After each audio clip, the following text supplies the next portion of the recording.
Hey, Christine. What's the weirdest way you've ever met one of your friends? Well, I've once met a friend in a tree, which may sound very strange, but it was on a school trip. And we had to climb trees, which I do not understand the fun of. Wait. The school trip was climbing trees. Yes. Okay. It's one of those parks where you can go up in the trees and do all kind of survival stuff. I do not understand the fun of it. I really did not enjoy it. But I met her because I was very scared. And then we bonded over our shared fear of climbing trees. So that was fun. But I didn't see her again after that. So that was kind of sad. That's kind of a tragic ending to this story. I know. But are you still afraid of trees? No, I'm not afraid of trees, but I just do not like climbing trees. That's the thing. Okay, well, you never know. Maybe at the top of them you'll find your next best friend. Yeah, maybe. We'll see in the future if I ever climb trees again. But anyways, how about you? I have to say probably the weirdest way I've ever met one of my friends is when they weren't wearing clothes. Which again, I think that's a strange way to start a friendship, right? Yeah, that's definitely strange. Mine was also at school, and at my school we had to wear school uniforms. Mm-hmm. Mine came complete with a kilt. Very, very attractive. Oh, wow. But we had to go and buy these before the school year started. So I went to this uniform shop, and my dad and this mum were talking to each other. And the mum was like, "Oh, my daughter is also in your daughter's class. Mm-hmm. Come say hi." And then this poor girl, she like sticks her head out of the changing room, curtain, just her head. And she's like, "Mom, I'm not wearing any clothes." And she's like, no, come say hi to this nice girl. And she ended up becoming my best friend during that school. So there you go. You might find a friend in a tree. You might find them in a changing room. Who knows? I do have one question. Go for it. What was she wearing exactly? Because you say no clothes, but is she then... She was wearing like undergarments. Well, I don't know. All I saw was her behind the curtain. So we'll just leave that up to, I hope not people's imaginations, but no. not sufficient clothes to be making friends is all I'll say. Yeah, okay, that's true. I can imagine. So anyway, all of this is great because today we are recapping an episode that deals with all of this. Season 1, Episode 1 of Friends. 1, 2, 3, 4.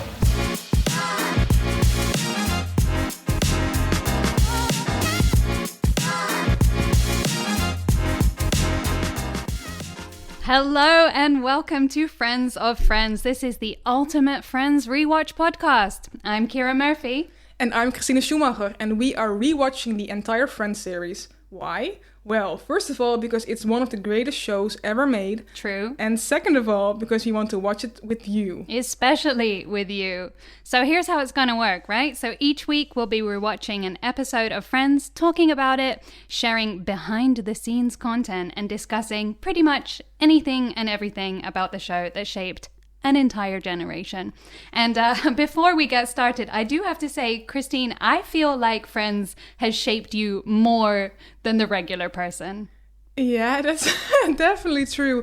I've probably seen it like, I don't know, 15 times, maybe 20 times nowadays, but...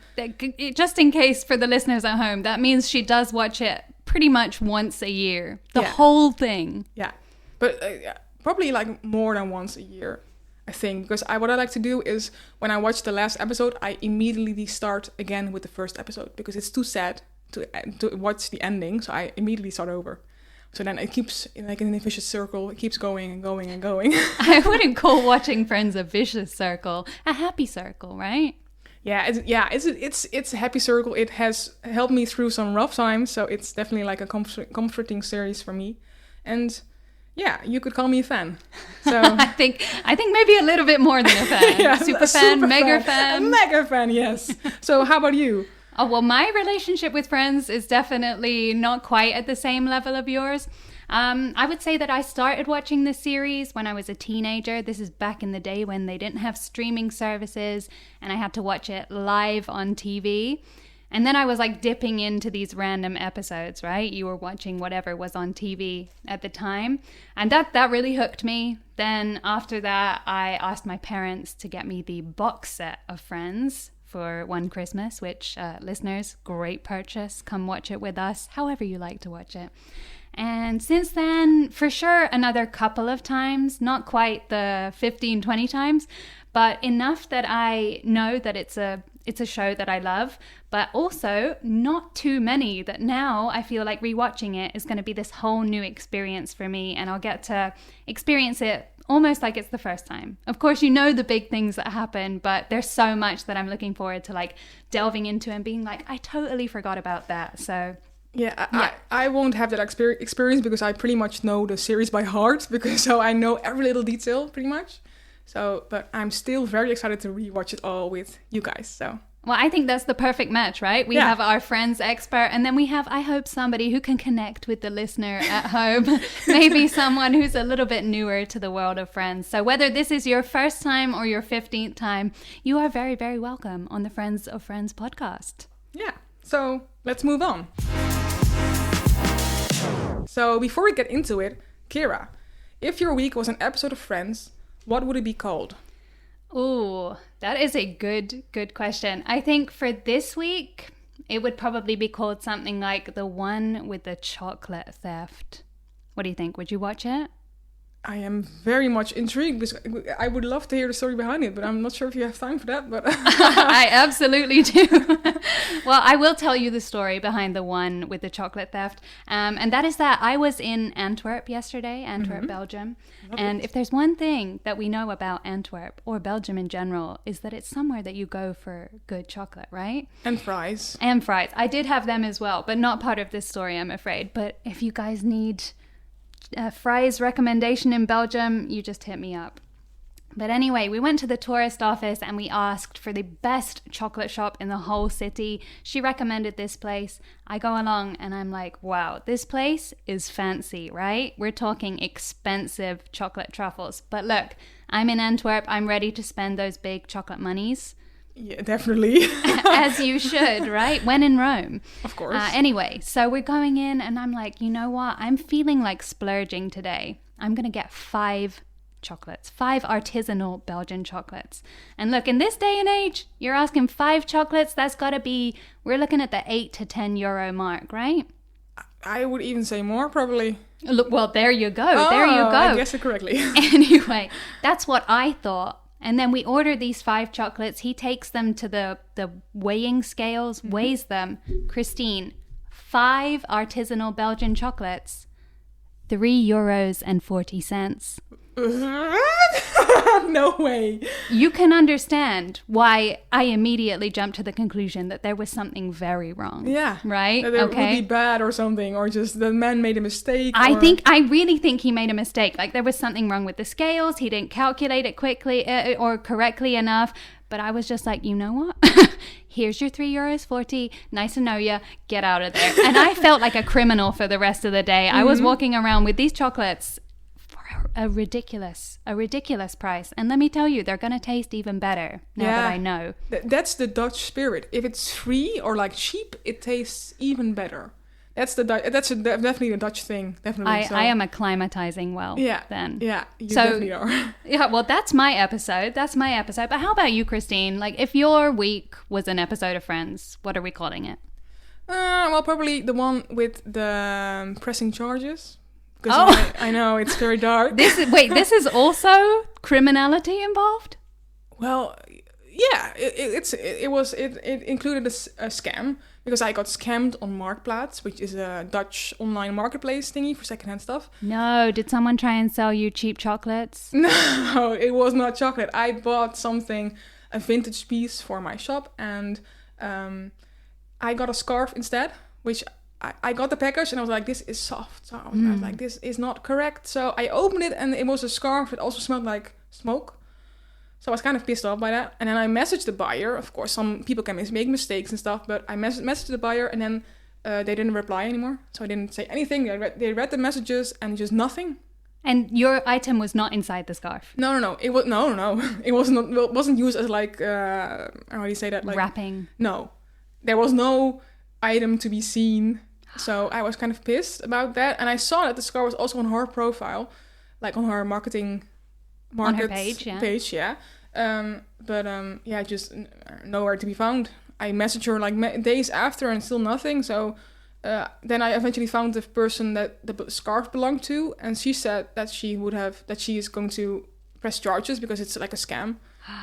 And I also did that because I was like, sure. Oh my gosh. Now I'm worried that the chocolate shop is going to press charges against me. you for stealing chocolate now. Oh no, what a dramatic week. Yes. What a dramatic start. Well, don't worry, guys. This whole episode is not going to be about pressing charges. We are about to get into the fun bit. You ready? Definitely. Let's do it. So, this week we will be discussing Season 1, Episode 1 of Friends. That's right, the very beginning. This one is called The One Where Monica Gets a Roommate. Yes, and this very first episode aired on the 22nd of September 1994. The episode was written by David Crane and Martha Kaufman, directed by James Burrow, and sadly there were no notable guests, as of course this is the pilot episode, so there will be many guests in the future, so stay tuned for that, but for now, no notable guests. A quick Friends fact for you. Did you actually know that the show wasn't actually called Friends right from the beginning? I cannot imagine that. Well, it is true. There were multiple options like Insomnia Cafe or Friends Like Us, Across the Hall, and Six of One. But they eventually chose Friends, which I think is the best option. Wait, you're telling me one of the titles was Insomnia Cafe? Yeah, I know. It's horrible. It's truly horrible. How many times are the friends up actually past their bedtime? That's a good thing for us to keep out. Yeah, that would be a good research, but I don't think very often because they like their sleep, I think. Right. And honestly, as I said, I just cannot imagine another name other than Friends. It just fits the series. True. Like Friends Like Us also, it's just like a little bit cringe, to be honest. So I don't... Yeah, it's like Friends Like Us. Ooh, a little bit cringe. Yeah, it is. I think Friends was the right choice. Yeah. And actually, Christine, I have another little fact for you, if you've got room for two. Of course. So another fact about the pilot of Friends was that I think his name was Warren Littlefield, and he was the NBC president at that time. He said that the pilot's ratings were actually quite weak in testing. Like, they didn't perform very well. Yeah, this guy, Warren, he said the Friends pilot was not an instant hit, not an automatic yes, which, again, crazy. Yeah. How did they not immediately sign off on this series? Of course, I wasn't there when this show aired. Let's just say that again. As we established. But I can't imagine that people didn't watch the pilot and said, like, oh my god, this is the best show ever. Because it's such a good first episode, to be honest. So I don't understand the issue there. Like, such strange. I don't know. Well, that they really, it is now widely regarded as a great pilot. This episode is ranked at an 8.1 out of 10 stars on IMDb. That's really successful. But how is that weak? Well, actually, it's not the most successful pilot. And I did a little bit of research for our lovely listeners. I had a look at the top ranked pilots of all time on IMDb. Friends, it comes in at number 40 on the list. Yeah, that's a lot lower than I thought. But I'm wondering, Christine, can you guess like any of the top rated pilots of all time? This is going to be so difficult because I suck at naming series because I only watch like 5 over and over again. Don't say Friends. No, I won't. Breaking Bad. Come on, you're too good at this. No? Yes, that is that. No, that's the number 2 rated pilot of all time. Okay. And that is rated 9.1. So when you compare Friends at 9.2. 9.2. Yeah, so when you compare Friends 8.1, Breaking Bad 9.2. There are a couple of other notable ones. Game of Thrones, of course. Of course. You would expect that. Yeah. That gets an 8.9 rating. What else? Lost. Did you ever hear of that show? Is that with the man that lost his daughter? I have no idea what show you're talking about. I don't think so.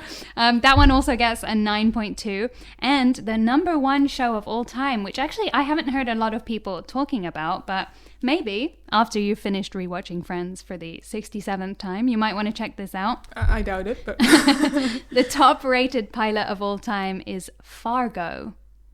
They made a movie of it as well. And this one is the only one on the list to be rated 9.3. 9.3. But I've honestly never heard of Fargo. Well, there you go. There's something to add to your watch list. But we'll see about that. First up, guys, you know we have to talk about Season 1, Episode 1 of Friends. Let's get into it. So why don't we give a brief overview of this episode? I can definitely do that. So, in this very first pilot episode, we are introduced to 6 20-something friends who live and work in New York City. Monica Geller, a single sous chef in her mid-20s who is illegally subletting her grandmother's apartment. Tell no one. Ross Geller, Monica's older brother, a paleontologist whose marriage recently ended, unfortunately. We'll find out why. Rachel Green, Monica's spoiled, self-centered high school best friend. Again, something big coming up in this episode. But can I just say that that's the worst description? Like, so negative about Rachel. Poor Rachel. Like, spoiled. Poor Rachel. It sounds so... Is it wrong, though? No. It is very true, but it's just so sad. Well, we have 3 more friends who might convince you. Next up is Chandler Bing. He's Ross's college roommate and best friend who lives across the hall from Monica. Joey Tribbiani, a struggling Italian-American actor and Chandler's roommate. And finally, last but not least, Phoebe Buffet, a laid-back, hippie-ish masseuse, singer, and guitar player. So this is the episode where we get to meet them for the first time. Yeah, and Phoebe is definitely my favorite. Spoiler alert, guys. Oh, I'm sorry. I shouldn't have said it already, but it's true. It's true. I don't know. I just find I feel like these characters are so ingrained in our lives, and it's so nice that we get to meet them all in the very first episode, which I know is pretty normal for like an ensemble show. Definitely, like you should get to know everyone and see their parts in the story and what their characteristics are like. So yeah. And I think, I know you said some of these maybe were not the most positive attributes, but I think we see them all within the very first episode, which is pretty rare. Yeah. Is it? Is that rare? I don't know, actually, but apparently it is. I don't know. Anyway, let's move on. Well, usually there's a bit of character development over the course of a series, which of course there is. There is, of course, because another fun fact for you, if we're going to randomly add that in, that they actually didn't... I think Joey was meant to be like very mean in the beginning, and then they dumbed him down. Yeah, I think he still can come off as a bit mean, as we'll find out. But not in a harmful way. No. But anyway, how about we get into discussing this episode? Yes, definitely. Let's do it.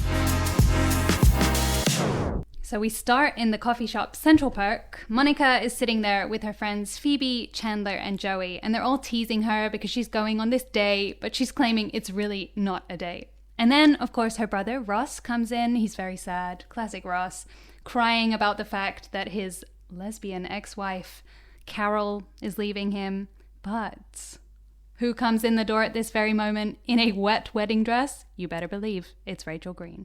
Okay, so first of all, I want to mention Joey's awful hair. I mean... How is that the first thing that you I don't know. That's the first thing I noticed, because then he's talking, I'm not sure what he says, but he says something about the date that's not a date, whatever.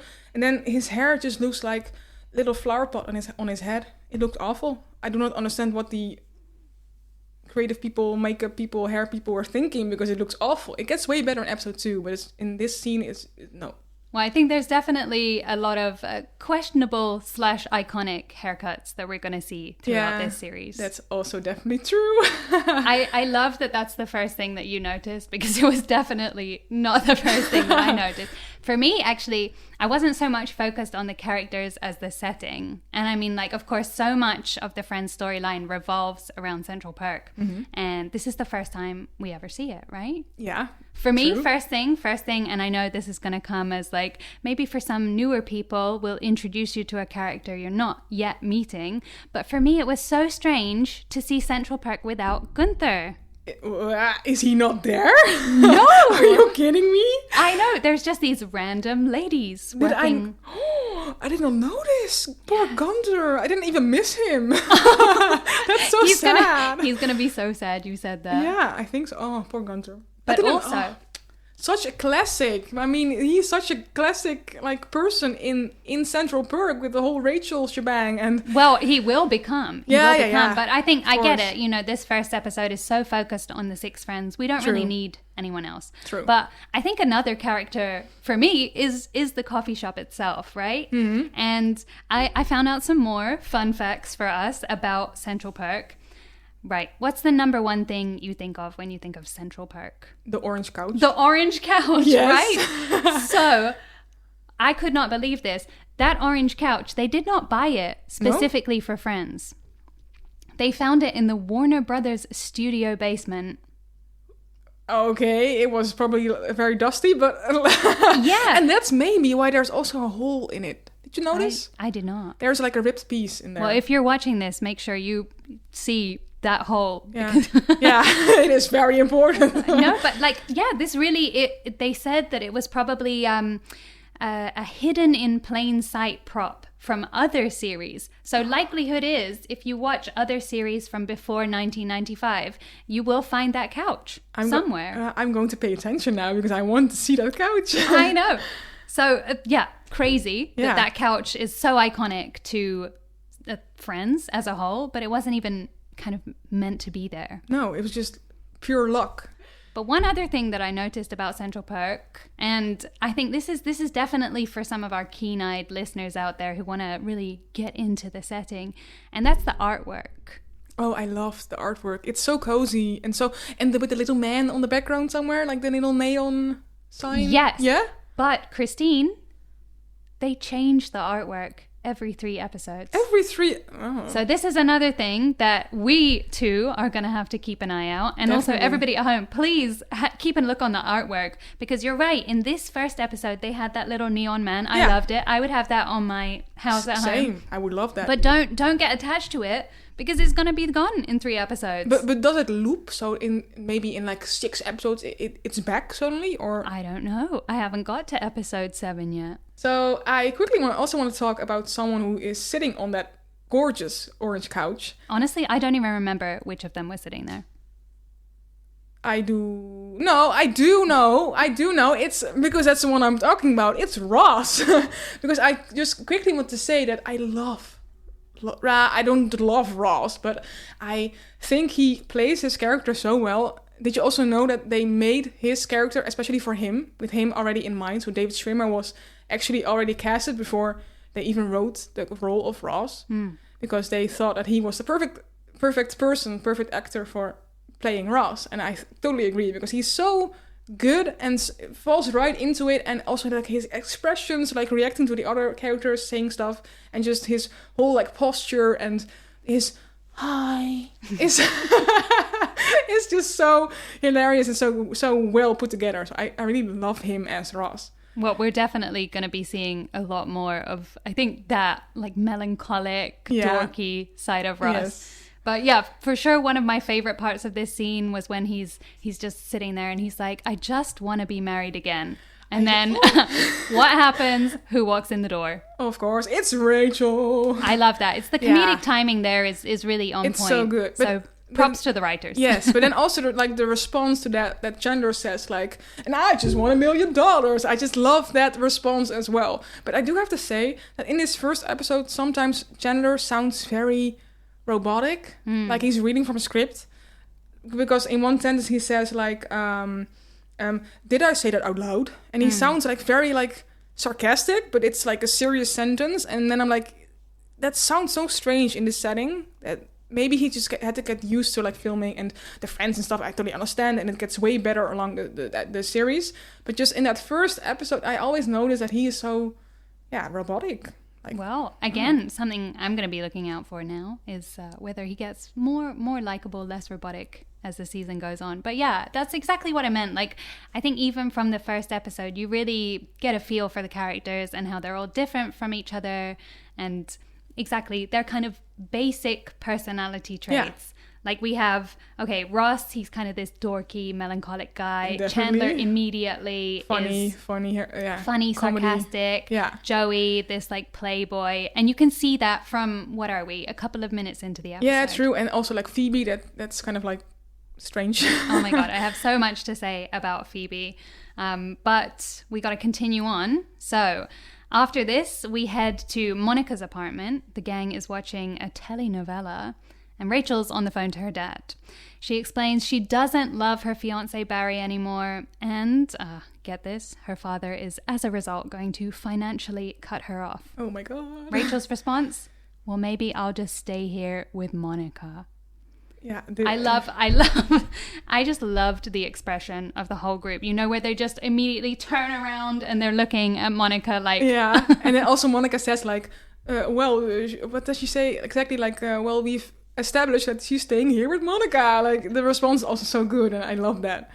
Perhaps not the most realistic response. No. Like, I feel if someone I hadn't seen in, 10 years? Maybe not that long, because they're supposed to be in their mid-20s now, right? And yeah, true. Rachel's from high school. So, yeah, it could be somewhere around 10 years. They came and they're like, I'm moving in with you. I'd be like, let's talk about it. Yeah, definitely true. I would be like, what about rent and your stuff and, household stuff and whatever.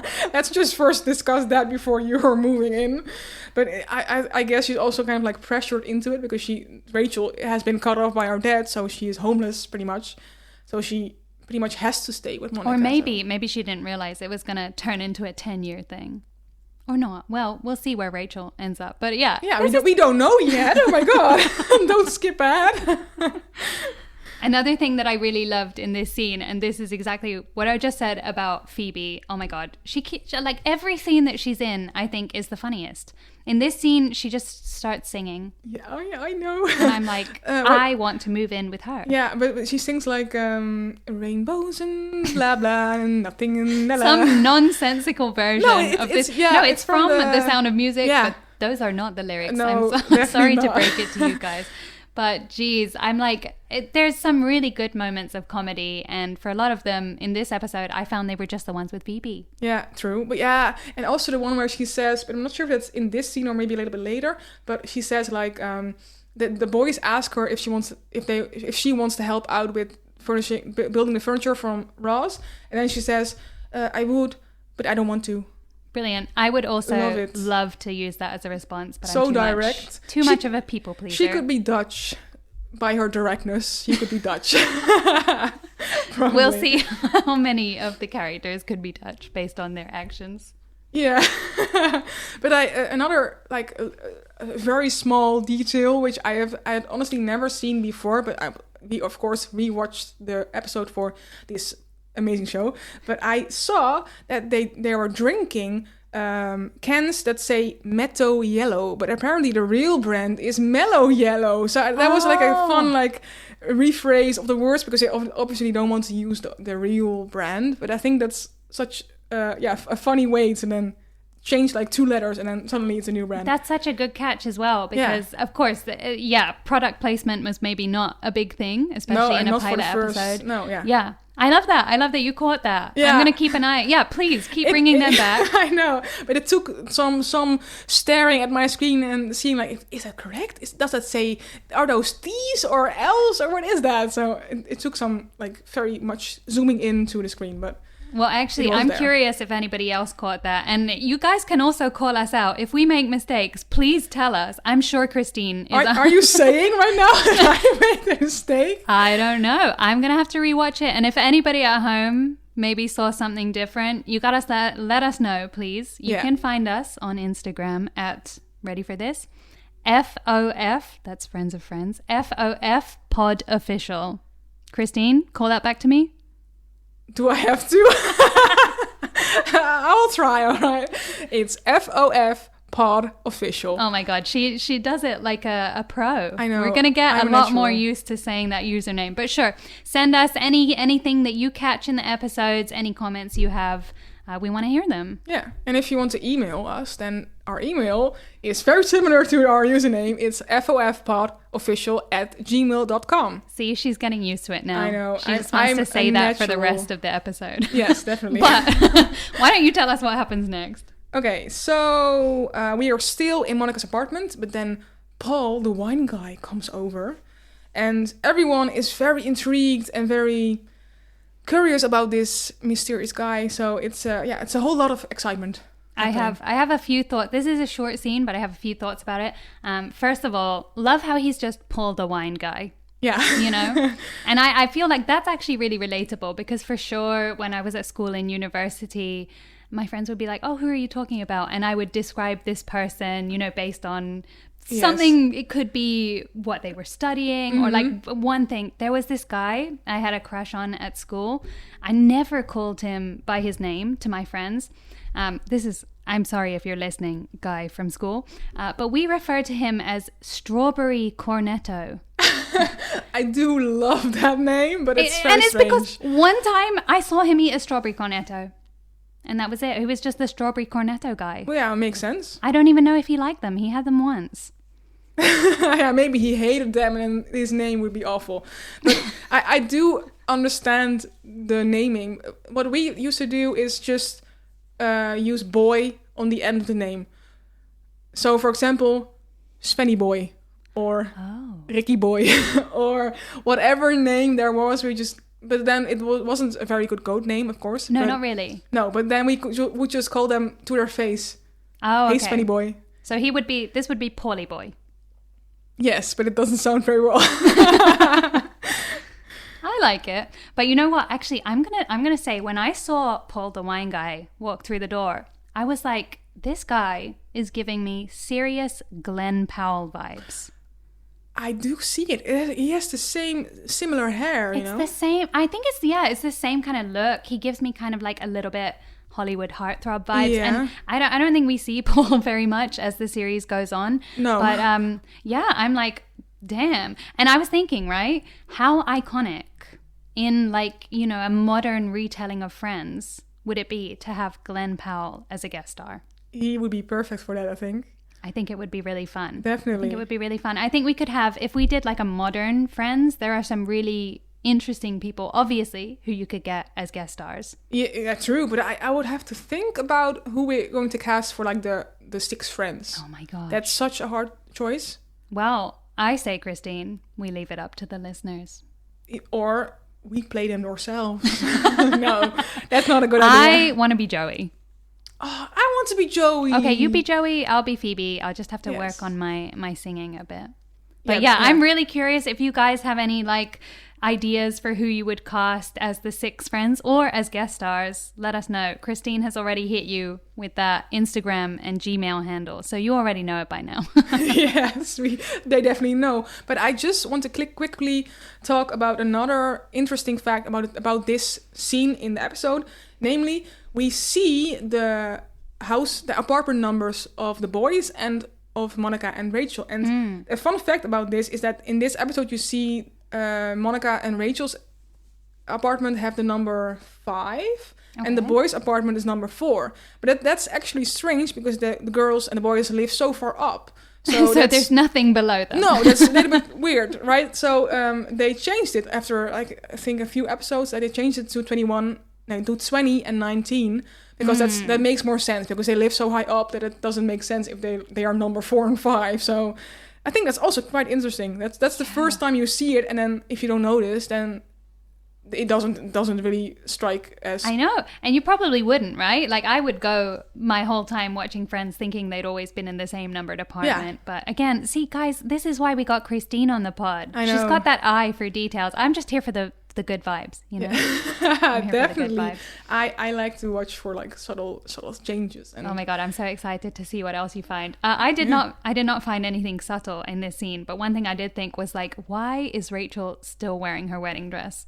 Oh yes, but the time has passed. Can she not borrow anything from Monica's closet? I would say the same. Maybe she doesn't want to. I think she has already said that she's moving in, so why not steal all her clothes at the same time? No, she is financially cut off, as we know. So she has to take what she can get, and that's stealing. Oh dear! Look, guys, we come back to the criminality that we started this episode with.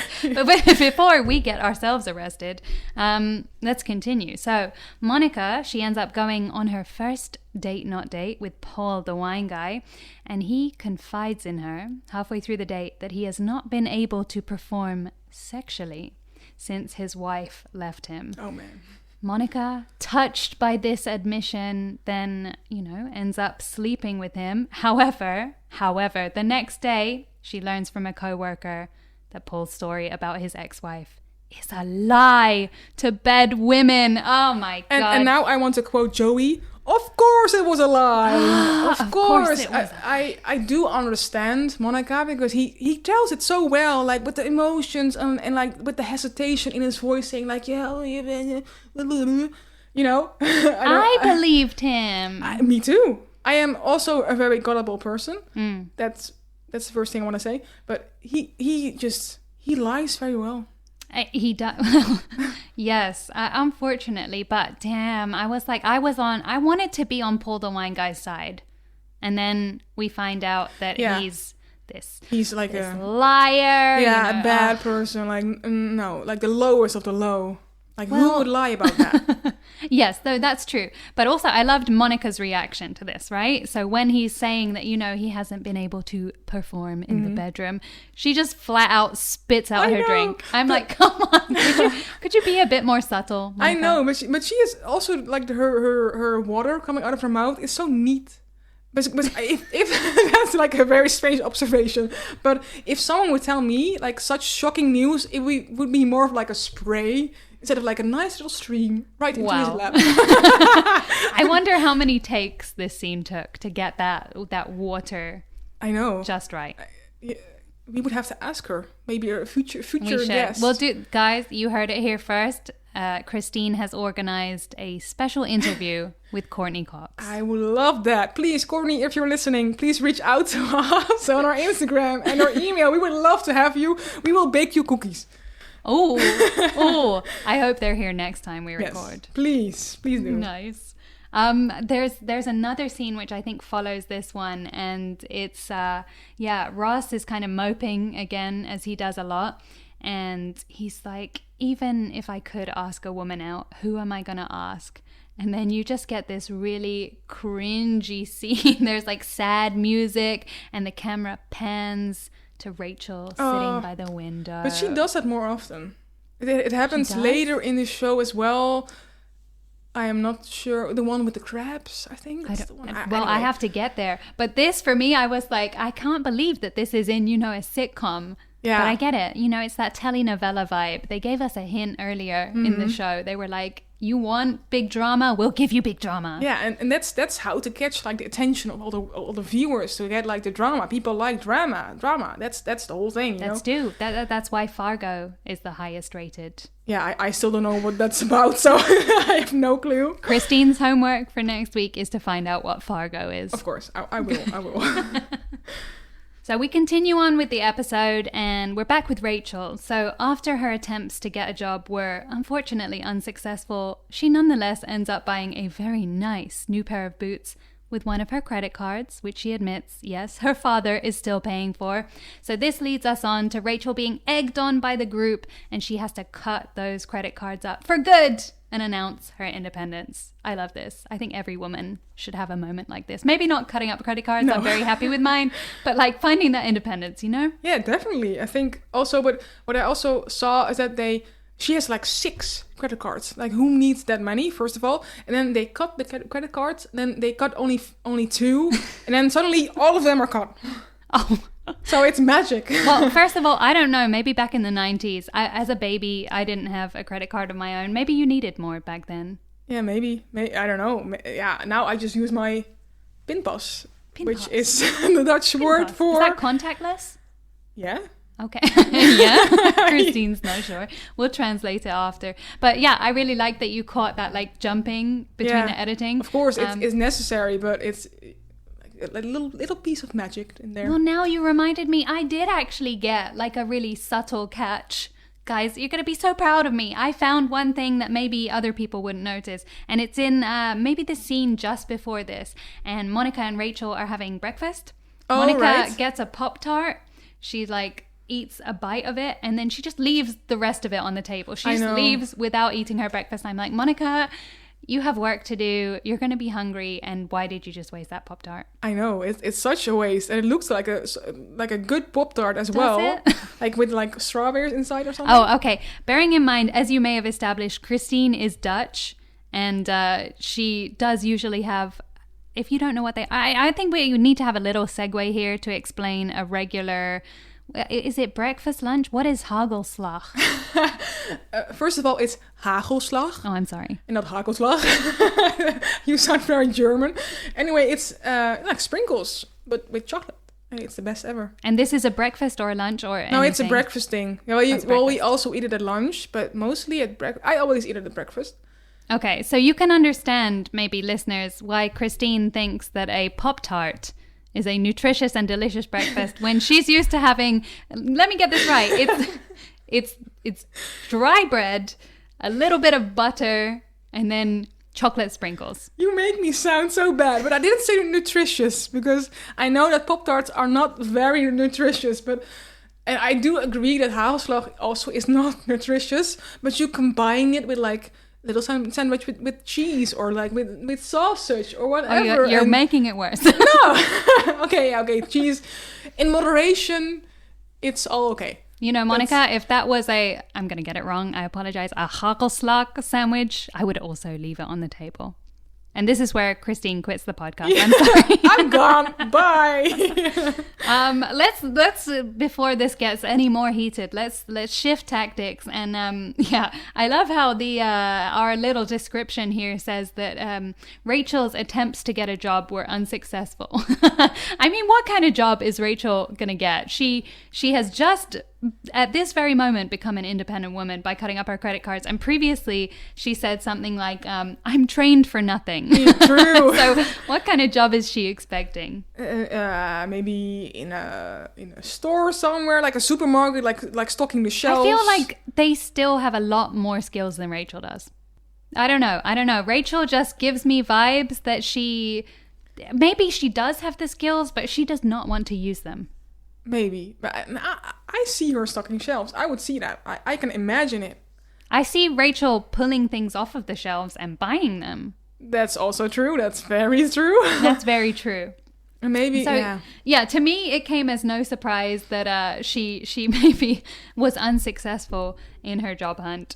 Yeah, she was left at 21, 12. Aww. A lot of interviews that day. That actually does make me a little bit sad. Yeah, that gives me, that makes me feel a bit like Ross all the time. Yeah, that is sad. That is definitely sad.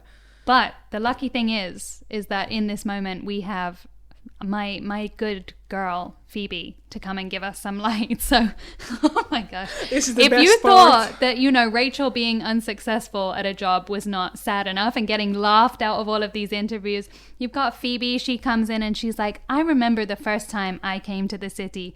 I was 14. My mom had just killed herself and my stepdad was back in prison. That's so bad. That's so heavy. I know, but I also love that she then walks away and then Ross comes in and says, the word you're looking for is anyway. I was really looking for that word. Yeah. I was like, I love her. She is my light. She's just a brilliant lady. Mm-hmm. But damn, some of the things that come, very dark. She has a dark soul. Yeah, she does. She's bright from the outside, but dark from the inside. Yeah, but very, very funny. Yeah, very funny. So, Phoebe, keep it up. I hope we see more hilarious darkness from you. Yes, please. Yes, please. And the last thing I want to say about this scene, this is again, they're talking about Paul lying to Monica, and I just cannot believe that Monica and Ross talk about her sex life.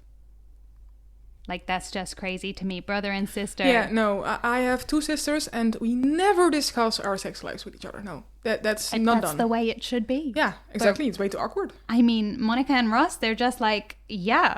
Yeah, just yapping about, all kinds of stuff. And it's just, that's weird. So, interesting relationships between Definitely. all these friends. But I think we can agree. Phoebe, icon. Yeah, icon. True. And Ross also, I really love him. His lines are just so good. Oh my gosh. She's falling in love as we talk. Not sure. I would sooner pick Joey. I'm going to pick Glenn Powell. Yeah, okay. Sure. I don't know what, also an option. I don't know what character he's going to play, but it's just him. Yeah, Paul the Wine Guy. Paul the Wine Guy. That's him, but he will lie to you. So that's not... No. Let's not do that. No. But anyway, Glenn Powell, call me. So that night, we've got Ross and Rachel talking on the couch, and he confesses to her that he was once infatuated with her during high school. She admits that she knew, of course. Classic Rachel.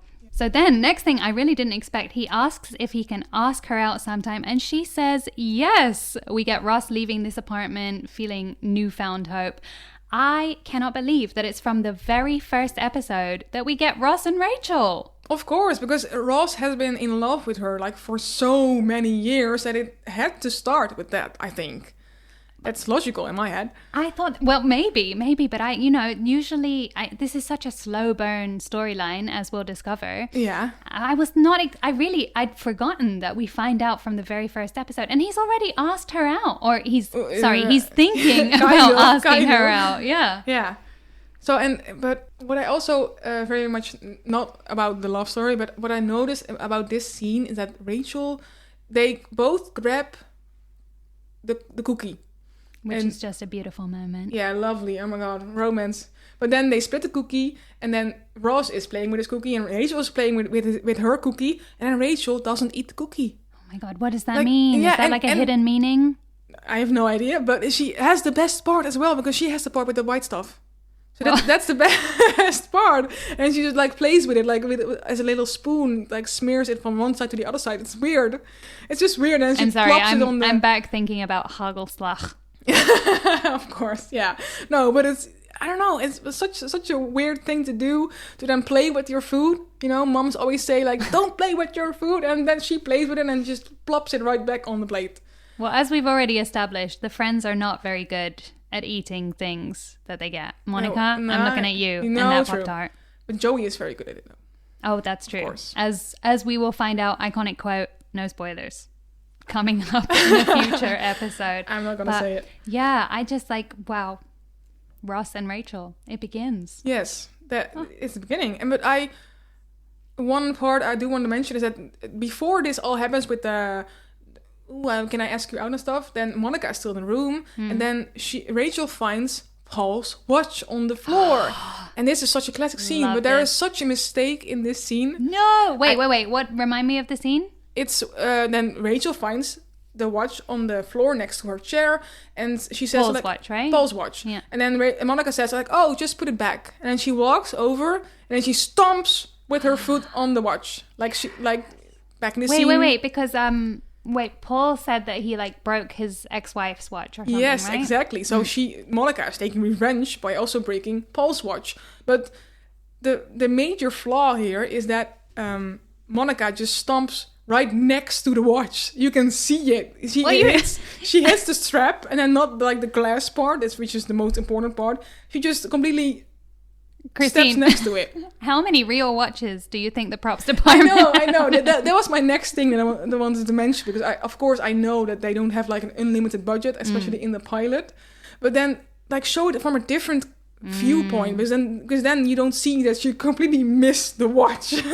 I'm gonna be honest, I did not notice. Oh yeah, that's a me thing. I don't know. Christine the Eagle. Yeah, that's me.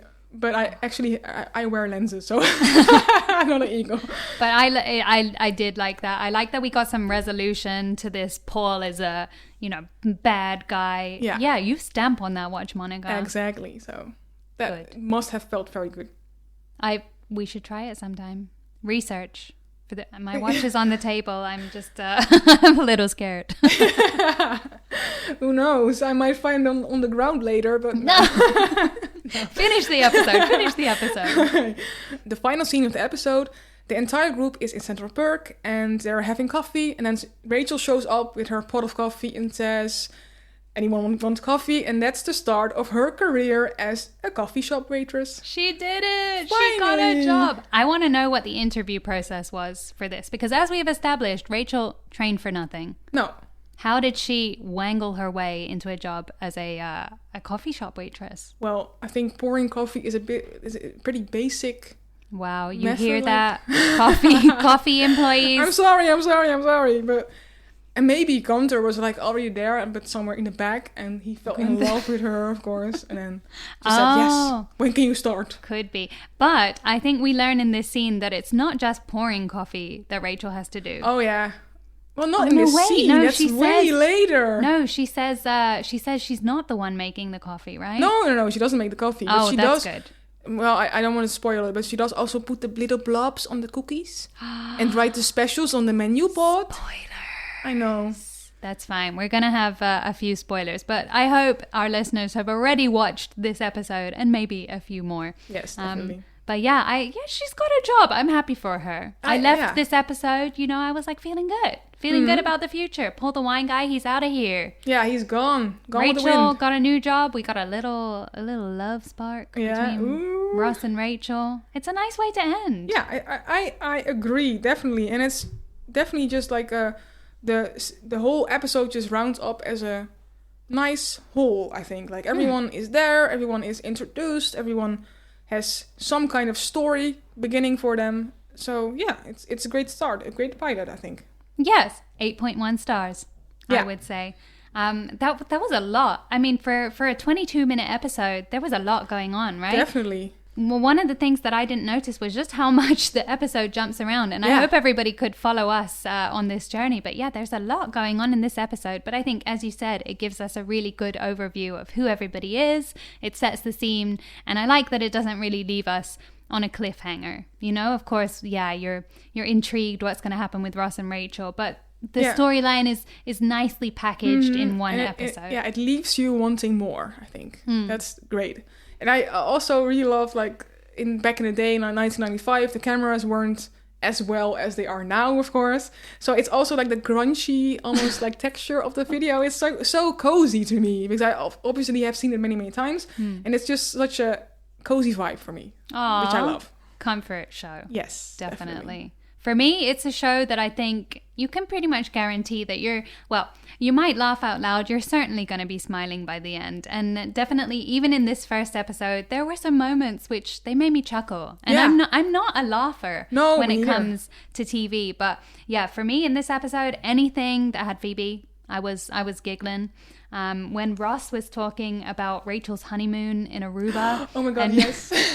Of course, he was like, "Ooh, Aruba, that sounds nice." And then, Rachel explains that's where she was supposed to go on her honeymoon. And he's like, "Oh, Aruba, talk about big lizards." Yes. I love that scene. It's so funny. You got it. That does not make me want to go to Aruba anymore. No. And then also something, I didn't remember her being so amusing, but some of Monica's one-liners, they got me as well.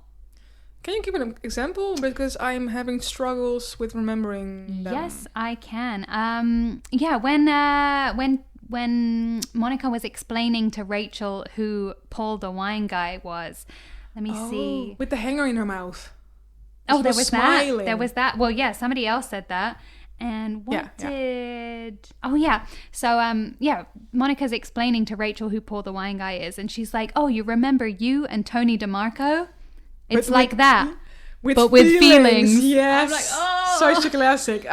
Now I remember. She does have a few good lines in this episode as well. Yes, definitely. Funny. So I think it's nice that they also gave... And another fun friend fact, correct me if I'm wrong, but I think the writers had something like a pie chart, and they had to make sure that each of the friends were getting like the same amount of lines. Is that for real? Because I think so. I might contradict you right now, because I thought that in the beginning the show was actually focused on the three friends. I think Monica, Rachel, Ross, and then that Chandler, Phoebe, and Joey were like extra roles that were there, but not getting as much lines as the other friends. And that's I thought that was the case, but I'm not sure. So, listeners, if you know the true fact, please let us know, because we are obviously not sure what happened exactly, but that's what I learned. So, no idea. Definitely, again, do call me out, but I'm finding stuff on the internet here that's saying the writers used a pie chart to track how many lines and jokes each character said to make sure each actor and actress had the same amount. Okay, so, then I guess I'm wrong. Well, this is what the internet, which as we know is the source of all evil, is telling me. But anyway, even if that is, we're not sure whether that's 100% true, I think they did allow each of the characters, at least in the first episode, to shine. Definitely, yes. I think they all had their funny moments, which is nice. Yeah. Because, you don't want it to be, especially with an ensemble cast, you don't want to feel like they're putting too much emphasis on this person or that person. And then, your favorite character is not getting their moment. No, and I think that's very important in like the first pilot. So I think they did well. I think they did as well. And the one more team, of course, we've said like the writer's brilliant, the actors and actresses. Yeah, I know you love Ross and his facial expressions, but I have to also give massive props to the set design and costume design people, because yes, I love the fashion. Well, I think it really also helped me get a feel for the characters, like just the way they were dressed, even though, maybe Joey had some questionable fashion choices and hairstyle choices. True. But then also in the sets themselves, Central Perk, it's got this really cozy vibe, and I understand why the friends want to be there, and I understand why I would want to be there.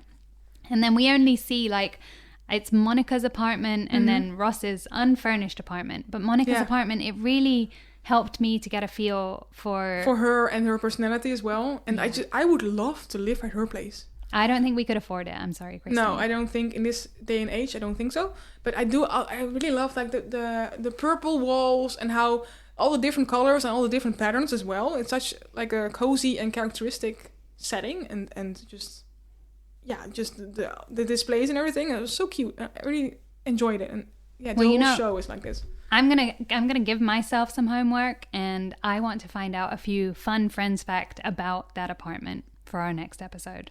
So I'm gonna leave myself with that. Do you have any homework you want to work on, Christine, or you're just gonna keep that eagle eye out? That's what I was going to say. I'm going to train my eagle eye even more and just look for hidden things and clues and whatever. So that's what I'll be doing probably. Okay, good. We're both bringing not only the good vibes, but also some homework for our next episode. So but fun. Right now, that brings us to the very end of this episode. That was season 1, episode 1 of Friends. I had a great time. I had a fun conversation. I learned a lot, and I hope everybody at home enjoyed it as well. Absolutely. So, I really enjoyed talking to you and discussing the episode and sharing our most fond memories of it.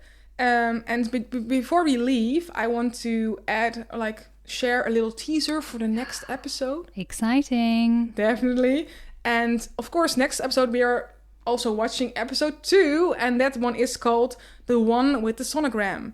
So, very curious about what will happen there. I think there might be a little hint in the name, but there's a lot more to unpack. So make sure that you tune in to our next episode coming very soon. But in the meantime, as we said, please do get in touch with us. Whether you are a first-time Friends fan or you're a long-time watcher, just let us know what you think about the show, about this podcast, any Friends trivia that you have, or your own personal connection. We want to hear it all. So you can, of course, find us on Instagram at FOFPodOfficial. That's FOFPodOfficial. Or shoot us an email at FOFPodOfficial@gmail.com. Thoughts, feedbacks, even questions, you can hit us up. We're open to everything. So, and also, if you're enjoying this podcast, then, which of course you are. Of course, then please don't forget to follow or subscribe on whatever platform you're listening this on. And please also leave us a rating, because this really helps us or like other people to find our show. So a big thanks for the people that leave a review. Yes, please. So thank you for joining us today. I've been Kira. And I'm Christine. And we will catch you in the very next episode. Until then, take care. And you know it, we'll be there for you. Bye, everybody. Bye.